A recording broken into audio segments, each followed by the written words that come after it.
I turned 40 years old last month, and I got my first paid editing gig at the age of 19. So I've been at this for quite some time, and I thought I'd mark this milestone by sharing 5 things I wish I knew as a young video editor in hopes that it'll help you on your journey. Let's dive in. Do you ever feel like your work is pretty solid, but you're not getting much traction with your editing? Well, that's exactly where I was early in my career, and I was putting in a lot of effort, working day and night. I had this mindset that I'm an editor, so everyone that needs an editor should hire me. Fast forward a couple of years with this edit everything mindset, and I go to put together a demo reel for a client, and I'm looking at all my clips, and I have no idea what to do. I have a little bit of everything.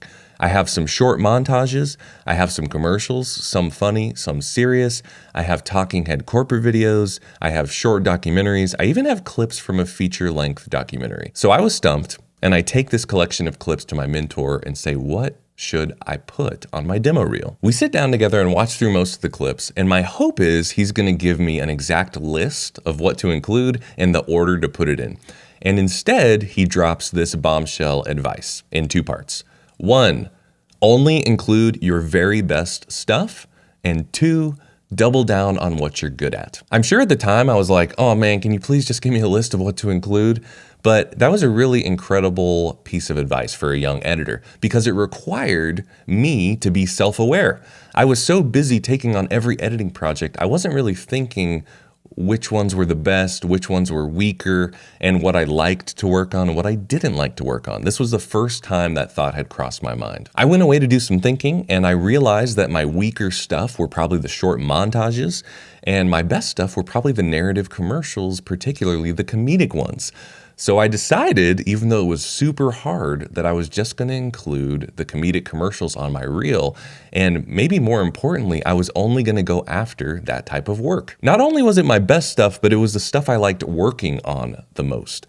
And that actually makes sense because when you're enjoying the process of what you're working on, you do create better work. So what was the outcome of that decision? Well, I ended up getting more narrative commercial work, but at the beginning it was scary because I was turning down all these other types of editing jobs. And it was very difficult to just hang in there. But eventually I ended up getting more work than I had before, and I was doing something that I loved. Now, don't get me wrong, when you're starting out, you do have to try a lot of things and you have to stick with them for a certain amount of time to develop enough of a portfolio where you can actually make decisions like this and have enough experience where you can decide what you're weaker at and what you're better at. But if you're in a position where you're going after every editing job, I give you permission to take a look and assess your work and pick the things that are your best things and that you like working on most, and double down on those, even if you have to say no to other stuff. At this point in my career, I had decided to only put my best stuff on my editing reel and not chase every single editing job. So everything was smooth, right? Wrong. I had a new problem. There were aspects of my work that weren't living up to my taste. As editors, we're often required to do everything, especially at certain budget levels. So you're not just the editor, you're also the colorist. You're also the designer, the motion graphics artist, even the sound mixer. And there were certain parts of that process that just weren't my forte. In fact, design and motion graphics were probably my weakest. I started to get more and more commercial work, and as the budgets got higher, more specialists came on board. Suddenly, there was a motion graphics artist. There was a specialist who just did color grading. There was a sound mixer who was just the sound mixer. And then I was just responsible for the editing. And I noticed not only was I not having to do those things I was weaker at, but the quality of the work just skyrocketed because all these great collaborators were coming on board to add their artistry. This was another point in my career where I realized I was best at editing and sound design, and I wanted to go all in on those 2 things. Now, I still needed to have a working knowledge of the rest. Yes, even to this day, sometimes I still do my own color grading, motion graphics, and occasionally I will sound mix my own projects as well. But whenever I had the choice, I would always choose to be on a team. You might be saying, okay, that's all well and good that you were on commercials where they had a budget to pay a bunch of different people to work on it. That's not where I'm at. I'm just editing by myself. And here's what I would say to you. Find out what you're good at, and make some connections of other people and find out what they're good at and then barter. When I don't have a big budget, I trade my skills. I might sound design a friend's project and he'll do a motion graphic for my project, or somebody might color grade my project if I edit something for them. So this is a great way to start the practice of collaboration. Filmmaking, after all, is a collaborative art form. Okay, this is a tough one.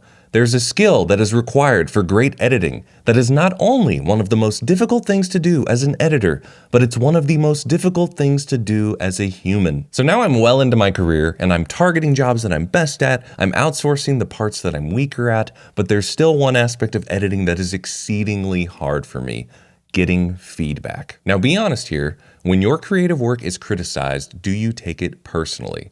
I did, and that's why I would dread receiving feedback. At some point in my career, way later than I'd care to admit, I realized I needed a mindset shift because the feedback process was just creating too much stress for me. I ended up adopting the #1 rule of improv comedy. Imagine you're watching an improv troupe and somebody comes up with a line or a situation, and the person in response to it says no. Well, it stops the comedy in its tracks. It stops the creative flow. So the #1 rule of improv is to say this phrase: yes, and. You continue the creative flow. You accept their idea and you add to it. That keeps things going. And that's the phrase that I adopted that ended up changing my mindset. I started building that habit. And when feedback would come in, I would think, yes, and. Yes, I want to try this creative idea and I want to add to it. And then it eventually became this fun, creative game. Adding my own creative ideas to the mix and going back and forth actually made it really fun. And now, 20 years into my career, I can honestly say that feedback and the collaborative creative process is actually now my favorite part of editing. So the faster you can make this mindset shift, the better. Here's one that would have saved me years of frustration. I'd say it took me about 4 years of diligent hard work from when I opened editing software for the very first time and made my first edit to where things started to click for me as an editor. And it wasn't from reading books, though that certainly helped. It wasn't studying classic cinema, though that helped too. And it wasn't even from taking my first few classes at film school. Everything started to click when I found a mentor who was a real pro editor. I knew I wanted to be an editor, but I had never really met a pro editor, especially one who was willing to take me behind the scenes of their real world projects. So when that happened, everything really clicked for me, and that's largely the inspiration of why I created this channel. But it's important that I add one caveat to this. Don't just find any mentor, find the right mentor for you. Let me offer an analogy here. You might have taken music lessons in the past, so let's just say you want to learn rock guitar. And there's 2 teachers available at the guitar store. One is a jazz improviser who teaches you how to read music, and the other guy is a rock guitar player who teaches you how to play by ear. Which teacher do you think is going to be right for you? Well, it's the latter. You want to learn rock guitar from the rock guitar teacher who teaches in a style that is helpful to where you want to end up. Most of my editing experience is with commercials and short form narrative.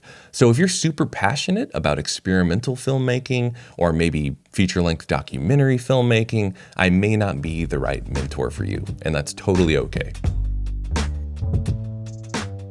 If there's one reason I was able to make it this far in my career, it's not because I'm the most talented editor. In fact, I'm sure I'm not. Have you ever heard the quote, "Winners are just losers who don't quit"? I think this defines my editing career to a T. Yes, there were times I wanted to quit. There were even times I took an extended break from editing, but overall, I just kept at it. And I wanted to encourage you that if you keep going, you will eventually get to where you want to be as an editor. If you got value out of this video, please subscribe, and you might want to check out my free editing guide, which you can download at the link in the description. If you liked this video, you should check out this one next. Happy editing.